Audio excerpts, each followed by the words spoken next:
सभी साथियों को नमस्कार। संस्कृतानुराग प्रस्तुत करते हैं लोकसभा अथवा विधानसभा निर्वाचन में प्रयुक्त होने वाला प्रपत्र 17 क एवं अन्य कागजातों की scrutiny of form 17A and other documents.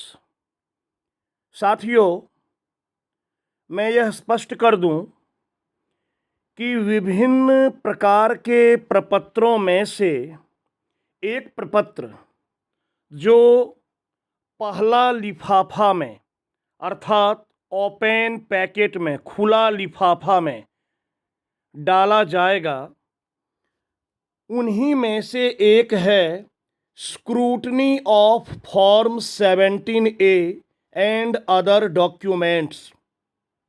मित्रों, संभव है कि डिस्पैच सेंटर पर जहां आपको चुनाव में प्रयुक्त होने वाली विभिन्न प्रकार की सामग्रियां उपलब्ध कराई जाएंगी, वहीं विभिन्न प्रपत्रों को उपलब्ध कराने के क्रम में एक और प्रपत्र जिसका नाम है स्क्रूटनी पेपर, इस स्क्रूटनी पेपर में फॉर्म 17A और अदर डॉक्यूमेंट्स से संबंधित स्क्रूटनी की जानकारी दी जाती है।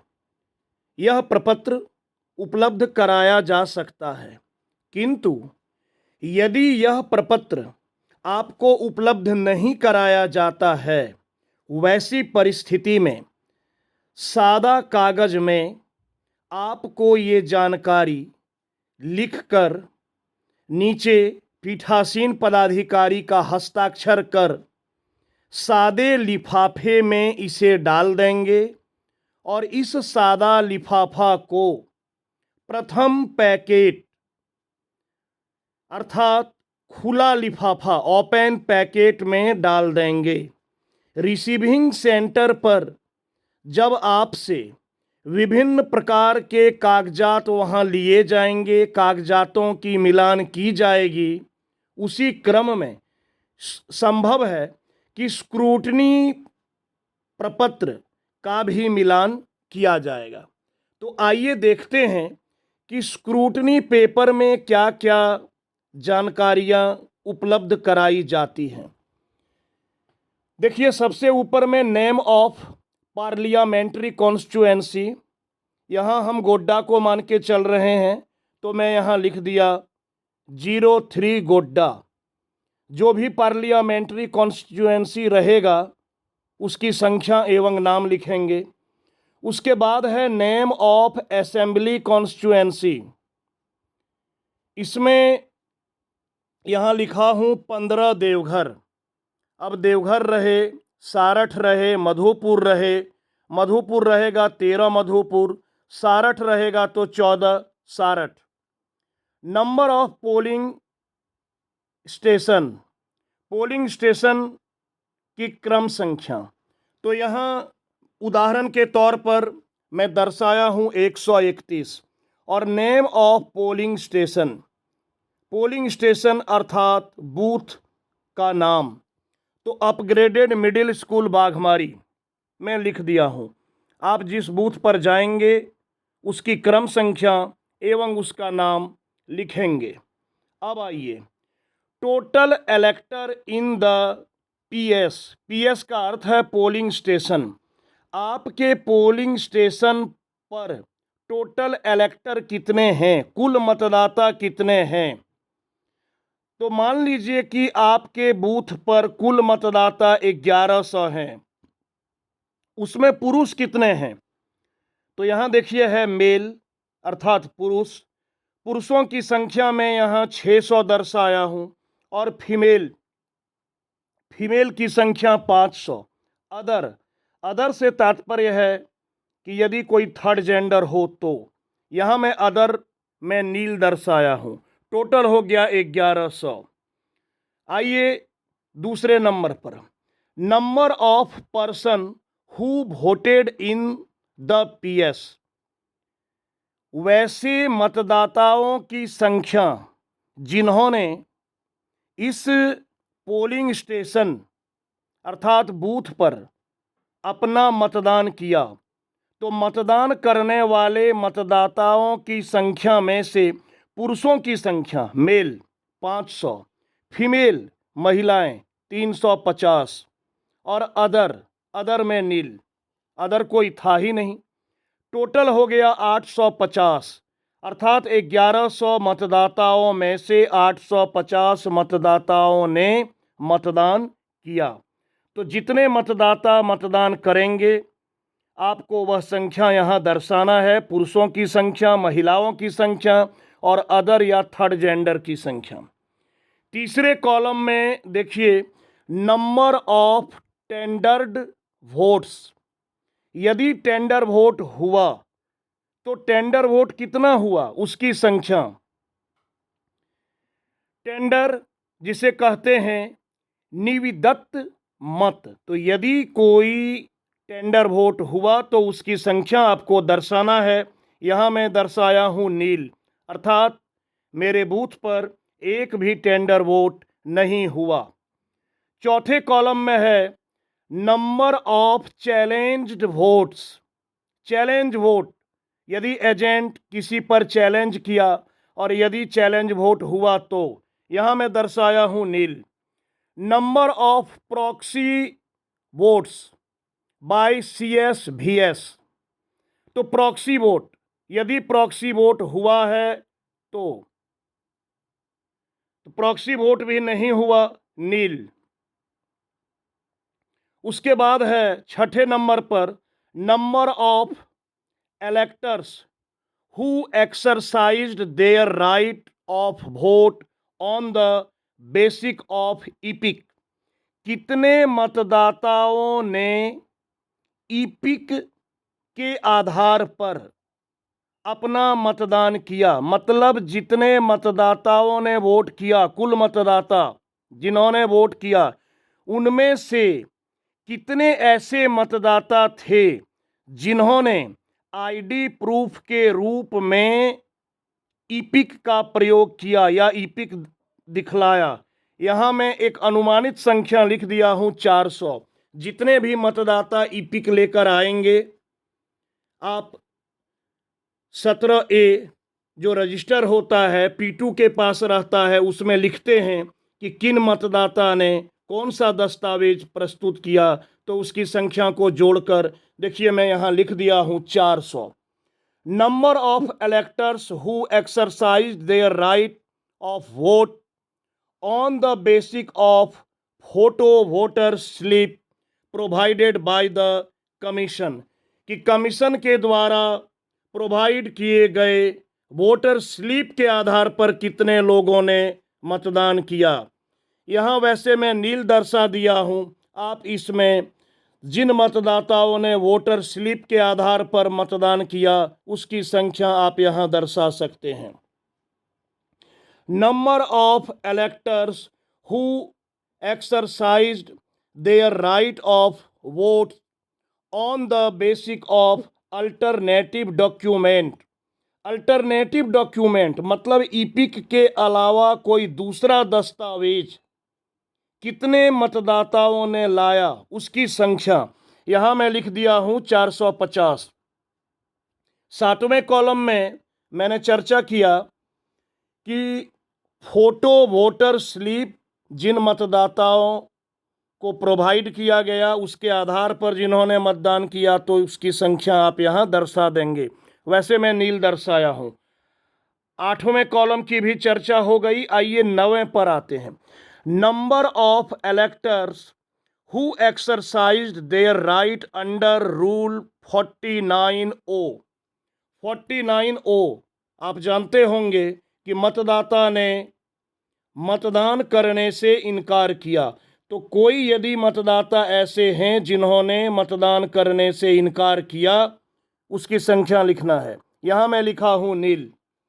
Number of polling agents in the polling station, आपके पोलिंग स्टेशन पर बूथ पर कितने एजेंट उपलब्ध थे। यहां मैं एक अनुमानित संख्या दर्शा दिया हूं 5। जितने एजेंट रहेंगे उनकी संख्या आपको यहाँ दर्शाना है। Number of polling station where no polling agent और only one polling agent was present.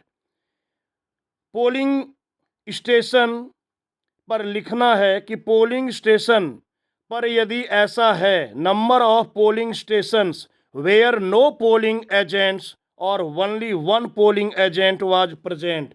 हालांकि ये आपको नहीं लिखना है क्योंकि आपको तो एक ही पोलिंग स्टेशन दिया गया है, तो इस पर सेक्टर लिखते हैं कि कितने ऐसे पोलिंग स्टेशन हैं जिस पर एक भी एजेंट उपलब्ध नहीं हुआ या एक एजेंट उपलब्ध हुआ। तो आपके लिए यह लागू नहीं होता है, इसलिए मैं यहाँ लिख दिया हूँ NA, क्योंकि 10वें कॉलम में ही मैं लिख चुका हूँ कि आपके बूथ पर 5 एजेंट थे, तो ये 11वां कॉलम आपके लिए लागू नहीं होता है। 12वां number, number of overseas elector who voted in the poll. विदेशी मतदाता, यदि कोई प्रवासी जो बाहर रहते हैं, विदेश में रहते हैं, दूसरे देशों में रहते हैं, क्या कोई ऐसे मतदाता थे, प्रवासी मतदाता, दूसरे जगह रहने वाले, दूसरे देशों में रहने वाले, जिन्होंने आपके बूथ पर वोट किया? तो मैं यहाँ दर्शाया हूँ नील। हमारे बूथ पर ऐसे कोई मतदाता नहीं थे। नंबर ऑफ EVMs यूज्ड, कितना EVM यूज किया गया, इसकी संख्या मैं यहाँ दर्शाया हूँ 4। मित्रों, 4 इसलिए दर्शाया हूँ क्योंकि इस बार गोड्डा और दुमका विधानसभा में, लोकसभा में 2 बैलेट यूनिट का प्रयोग हो रहा है, तो 2 बैलेट यूनिट हो गया, एक हो गया वीवीपैट और एक हो गया कंट्रोल यूनिट, इसलिए दर्शाया हूँ 4। Total number of EVMs used हो गया 4। यदि किसी कारण आपका मशीन खराब हो गया चुनाव के दौरान, निर्वाचन के दौरान, वैसी परिस्थिति में आपको मशीन चेंज करना होगा, और यदि आप मशीन बदलते हैं तो पहले जो मशीन खराब हुआ उसमें भी मतदान हो चुका है और फिर जो आप बदलेंगे उसमें भी मतदान होगा, तो आप दोनों की संख्या यहाँ दर्शाएंगे। वहाँ आप 4 + 4 कर देंगे। दुर्भाग्यवश कहीं फिर मशीन खराब हो गया, तब आपको लिखना होगा 4 + 4 + 4 12। और यदि मान लीजिए सिर्फ वीवीपैट खराब हुआ, तो वीवीपैट यदि सिर्फ खराब होता है रियल मतदान के दौरान, तब तो इंटायर सेट चेंज नहीं करते हैं। तो देख लीजिएगा, जैसा सिचुएशन होगा उस हिसाब से यहाँ इसकी संख्या आपको दर्शाना है। आइए आगे 14वें नंबर पर, weather the EVM was changed और रिप्लेस्ड। क्या EVM चेंज किया गया आपके बूथ पर, आपके पोलिंग स्टेशन पर? दिया हुआ है whether the EVM was changed और रिप्लेस्ड, मैं लिखा हूं नो चेंज, चेंज नहीं हुआ। If so the time when changed and what was the reason for it. यदि आपने चेंज किया, यदि परिवर्तन किया, तो समय लिखिए कि किस समय चेंज किया और चेंज करने का रीजन क्या है। तो जब मैं पहले ही लिख दिया हूं 14वें नंबर में कि नो चेंज, चेंज हुआ ही नहीं, तो टाइम और रीजन लिखने की ज़रूरत नहीं है, वह हमारे लिए एप्लीकेबल नहीं होता है, लागू नहीं होता है, इसलिए लिख दिया नॉट एप्लीकेबल। 16वें नंबर में देखिए, total ASD voter in the list. क्या आपके मतदाता सूची में कोई ASD वोटर हैं? ASD, A for absent, S for shifted and D for dead. Absent अर्थात अनुपस्थित, शिफ्टेड अर्थात स्थानांतरित और डेड अर्थात मृत। यदि कोई ऐसे मतदाता हैं जो अनुपस्थित हैं, आपकी सूची में दर्शाया गया है अनुपस्थित, शिफ्टेड स्थानांतरित और डेड मृत, तो उसकी संख्या यहाँ लिखना है, मैं लिखा हूं nil. Total persons who cast their votes from the ASD voter list. तो जब मैं एएसडी वोटर की संख्या ही नील कर दिया हूं तो यह भी मेरे लिए लागू नहीं होता है। यहां पूछ रहा है कितने ऐसे एएसडी वोटर हैं आपके वोटर लिस्ट से जिन्होंने अपना मतदान किया, अर्थात एएसडी की संख्या में से कितने मतदाताओं ने अपना वोट कास्ट किया। तो यहां मैं लिखा हूं NA। 18वें कॉलम में है एनी इंसिडेंट ऑफ वायोलेंस और poll interruption due to any reason. Any incident, यदि कोई घटना घटित हुई है, वायोलेंस और पोल इंटरप्शन, यदि चुनाव की प्रक्रिया को बाधित करने का प्रयास किया गया है या कोई बलवा हुआ है, कोई हिंसा किसी प्रकार की हुई है, तो उसका डिटेल देना है, उसका रीजन लिखना है। मैं लिखा हूं नो, नहीं हुआ। और 19वां column complaints received with respect to that polling station. उस पोलिंग स्टेशन से संबंधित यदि कोई शिकायत आपको प्राप्त हुआ है तो उसके बारे में उसका ब्यौरा, उसका डिटेल लिखना है। किससे प्राप्त हुआ है, किस प्रकार का कंप्लेन प्राप्त हुआ है, यहाँ मैं लिखा हूँ नो। और नीचे में प्रिजाइडिंग ऑफिसर का साइन। मित्रों, मैं यहाँ स्पष्ट कर दूं कि इसके अतिरिक्त भी कुछ और कॉलम हैं, लेकिन वे सभी कॉलम पीठासीन पदाधिकारी को या मतदान कर्मियों के द्वारा भरे जाने लायक नहीं हैं। वे सारे कॉलम सेक्टर भरेंगे।